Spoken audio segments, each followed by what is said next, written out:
MNCs లో Covid టైంలో జరగని రిసెషన్స్ కూడా ఇప్పుడు all of a sudden start అయినాయి.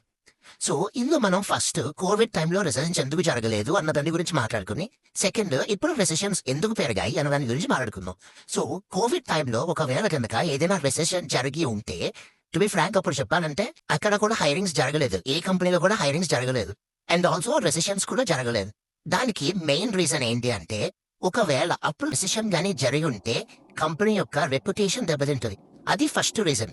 లైక్ ఎలా అంటే సాగినం రూలు ఎంప్లాయ్తో పని చేయించుకున్నారు, తర్వాత ఒకసారి పాండమిక్ రాగానే ఎంప్లాయీస్ అందరినీ రోడ్డు మీద వదిలేశారు, వాళ్ళు వెల్ బీయింగ్ ఏం చూసుకోవట్లేదు అన్నట్టుగా పోర్ట్రేట్ అవుతుంది. అదొక మెయిన్ రీజన్.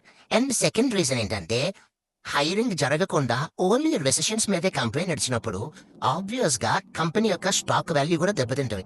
అది కూడా one of the main reason. So basically ఈ రెండు రీజన్స్ ని కన్సిడర్ చేసుకుని అప్పుడు అసలు రెసిషన్స్ అన్నవే జరగలేదు. And all of a sudden అప్పుడు ఏం రెసిషన్, సో ఇప్పుడు ఎందుకు స్టార్ట్ అయ్యాయి అన్నది ఇప్పుడు మెయిన్ క్వశ్చన్. సో బేసిక్ గా ఇప్పుడు అంతా ఏమవుతుందంటే, ప్రజెంట్ ప్రతి ఎంఎన్సీలో బడ్జెట్ ప్లానింగ్ అన్నది జరుగుతుంది. ఓకే, సో మీరు ఏ కంపెనీలో చూసినా సరే సుపీరియర్ పొజిషన్స్ ఉన్న వాళ్ళనే రెసిషన్ లో తీసేస్తున్నారు. ఎందుకంటే వాళ్ళ హైయెస్ట్ ప్యాకేజ్ దానికి ఒక రీజన్. ఇప్పుడు ఏం చేస్తారంటే, లైక్ పెద్ద ప్యాకేజ్ ఉన్న వాళ్ళని తీసేసి సుపీరియర్ లెవెల్స్ ఉన్న వాళ్ళు తీసేసి వాళ్ళ ప్లేస్ లో ఏం చేస్తున్నారు, ఫ్రెషర్స్ ని రిక్రూట్ చేసుకుంటున్నారు. సో ఏమవుతుంది, అక్కడ ఒకరికి ఇచ్చే శాలరీ ఇక్కడ నువ్వు 4 or 5 పీపుల్స్ కలిస్తున్నారు. లైక్ ఎలా అంటే టీమ్ యొక్క హెడ్ కౌంట్ పెరుగుతుంది, ఫస్ట్ విషయం.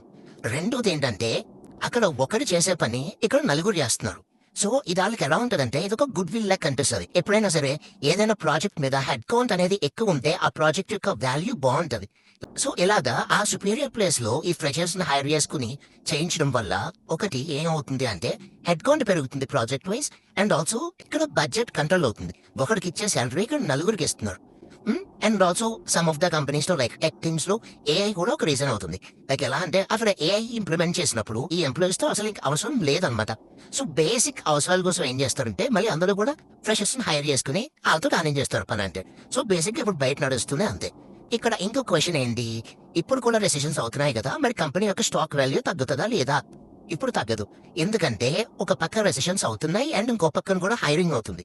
సో స్టాక్ వాల్యూస్ కి ఎటువంటి సంబంధం దీంతో లేదు.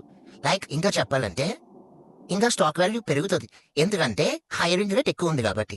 సో వీడు తీసేసేది ఒకరిని తీసేస్తున్నాడు, హైర్ చేసుకునేది నలుగురిని హైర్ చేసుకుంటున్నాడు. సో ఆబ్వియస్ గా స్టాక్ వాల్యూ అన్నది ఇంక్రీజ్ అవుతుంది కానీ డిక్రీజ్ అవ్వదు. ఈ రెండే బేసిక్ థియరీస్ అనమాట ఇప్పుడు రెసిషన్స్ జరుగుతున్నాయి అన్నదానికి.